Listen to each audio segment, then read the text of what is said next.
विश्वविद्यालय कभी better future चाह ही नहीं सकता है। बट पटना विश्वविद्यालय के लिए बहुत बड़ा मुद्दा है, क्योंकि हर जगह आप वही देखिएगा ना कि पानी नहीं है, इतनी अव्यवस्थित है। वहाँ बच्चे ऐसे रूम्स में नहीं रह रहे, वहाँ प्रॉपर स्वीपर का दिक्कत है। मतलब उनके हॉस्टल्स को देखा जाए ना, वहाँ they are getting full fledge needs.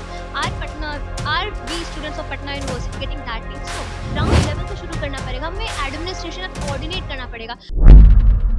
हमारे साथ एबीवीपी से महासचिव के पद की उम्मीदवार है प्रिया जी, तो हम इनसे बात करेंगे। सबसे पहले ये बताइए कि आज यहाँ प्रेस कॉन्फ्रेंस आयोजित किया गया एबीवीपी के तरफ से, जितने भी उम्मीदवार हैं यहाँ पे मौजूद थे। तो अभी जैसे मैनिफेस्टो के बारे में बात हो रहा है, तो हम जानना चाहेंगे कि मैनिफेस्टो के बारे में आपसे। बिल्कुल, अगर पटना विश्वविद्यालय की बात की जाए तो हमारा मैनिफेस्टो बहुत बेसिक से स्टार्ट है। अगर हम बेसिक्स पे काम नहीं करेंगे तो शायद पटना विश्वविद्यालय कभी बेटर फ्यूचर चाह ही नहीं सकता है। अगर आप देखें, एकेडमिक्स में भी दिक्कत है, सेफ्टी रिलेटेड भी दिक्कत है, लाइब्रेरी रिलेटेड दिक्कत है, सीसीटीवी फुटेज का दिक्कत है। उसके बाद हमारे जितने हॉस्टल्स हैं उन वो बहुत अव्यवस्थित है। अगर पटना विश्वविद्यालय की बात की जाए ना, तो हर एक सेक्टर बहुत ही डेट्रोगेटेड है। हमारे मैनिफेस्टो में बेसिकली उन्हीं की बातें की गई हैं, एग्जामिनेशन रिलेटेड, सेशन रिलेटेड, जो टाइमली कंडक्ट हो। उसके बाद वुमेन सेफ्टी की जब हम बात करें तो प्रॉपर वॉशरूम, सब बात करते हैं कि वॉशरूम और जो पानी है वो बहुत बेसिक मुद्दा है, लेकिन शायद पटना विश्वविद्यालय के लिए बहुत बड़ा मुद्दा है, क्योंकि हर जगह आप वही देखिएगा ना कि पानी नहीं है।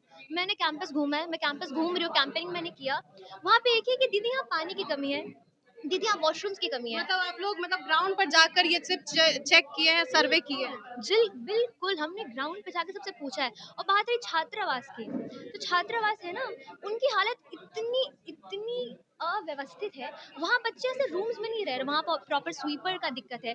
बात करते हैं रिसोर्सेज की, बिहार को कहा जाता है यूपीएस और बीपीएससी का हब, यहाँ पे लाइब्रेरी की सुविधाएं नहीं है। हमारे मैनिफेस्टो वही बेसिक्स बातें हैं, academic related, library related, women safety की बातें और हॉस्टल रिलेटेड बातें, सैदपुर जहाँ पे हमारे भाई लोग रहते हैं, उनके लिए we want to do something better. और जितने हमारे पटना में जितने भी गवर्नमेंट हमारे इंस्टीट्यूशंस हैं, अगर आप उनके हॉस्टल्स को देखा जाए ना, वहाँ they are getting full fledge needs. Are we students of Patna university getting that needs? No. तो अखिल भारतीय विद्यार्थी परिषद वही बेसिक मुद्दों से शुरू करेगा। तो यही सब चीजें हैं जो मैनिफेस्टो में बिल्कुल है। अच्छा, बिल्कुल। यहाँ पे जैसे बोला जा रहा था कि बहुत सारे ऐसे लोग हैं जो एबीवीपी से हैं और जिन्होंने चुनाव नहीं लड़ा है, फिर भी कई सारे काम आप लोग करते हैं, मतलब कैंपस में घूमते हैं और जितने भी प्रॉब्लम है उसको सॉल्व करने की कोशिश करते हैं। तो ऐसे कुछ क्या, मतलब क्या क्या काम किया है आपने? जी बिल्कुल, अखिल भारतीय विद्यार्थी परिषद केवल एक इंस्टीट्यूशन नहीं है, केवल एक कम्युनिटी नहीं है। एक एनएसएस का बहुत अच्छा कोट है, not me but you. Akhil Bharatiya विद्यार्थी परिषद उन पे फोकस करता है। वी आर द पीपल जो आपको हर, not just in Bihar, throughout India आपको 24/7 अवेलेबल मिलेंगे। अगर आप देखो, कभी समाज सेवा का बात है, अखिल भारतीय विद्यार्थी परिषद, चाहे वो डोनेशन की बात है, फूड डोनेशन की बात है, क्लोथ डोनेशन की बात है, वो बच्चे गरीब बच्चों को पढ़ाने की बात है, अखिल भारतीय विद्यार्थी परिषद बहुत समय से करता आ रहा है। ये करता आ रहा है। बिल्कुल, even though not just in Bihar, India भी अवेयर है परिषद के बारे अच्छा, में। तो जैसे कि अगर जब हम पटना यूनिवर्सिटी में जाते हैं तो ऐसा देखने को मिलता है कि वहाँ जितने भी जो इंफ्रास्ट्रक्चर है, जो फैसिलिटीज़ है, वो बहुत ही ज़्यादा चरमराई हुई है, बिल्कुल भी अच्छा नहीं है, व्यवस्थित नहीं है। तो उस पर आप क्या कुछ कहना चाहेंगे? कैसे ये सुधरेगा?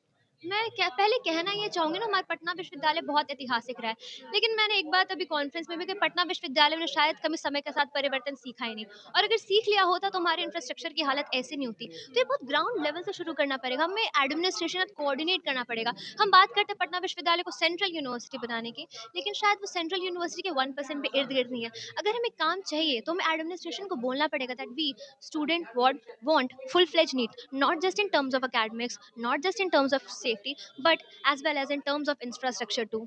उसके लिए कम्युनिटी बैठनी चाहिए, उसके लिए लोगों की बातचीत हुई, सेशंस बैठने चाहिए, बात विचार होना चाहिए, जितने भी हमारे हायर अथॉरिटीज उनकी परमिशन मिलनी चाहिए। और अखिल भारतीय विद्यार्थी परिषद पूरा कोशिश कर रही है कि हमें वो ब्राइटर और बहुत ब्यूटीफुल पटना यूनिवर्सिटी दिखे। अच्छा, चलिए एक आखिरी सवाल ये हो जाए कि जैसे पटना यूनिवर्सिटी के जितने भी स्टूडेंट हैं, उनको एक तरीके से उनका इमेज इस तरीके का बन गया है कि कहा जाता है, जो कि आपको भी पता है। तो ये इमेज को किस तरीके से अब सुधारा जा सकता है? ये इमेज तभी सुधरेगा ना, अब वो कहते हैं ना, शिक्षा और सुरक्षा, इट इज लाइक एक सिक्के के दो पहलू। जब अगर आप अगर लिटरेसी रेट आप हाई करोगे, अगर पटना विश्वविद्यालय में जैसे एक सर ने बोला, मतलब बहुत ही ऐसे स्टूडेंट्स हैं जो बस नॉर्मली रह रहे हैं, अगर उस मुद्दों पे काम की जाए, अगर हम उनको बेसिक से हटाया जाए, तो शायद पटना विश्वविद्यालय अपना वो गौरवान्वित जो उनका इतिहास था वापस ले पाएगा। चलिए, थैंक यू सो मच।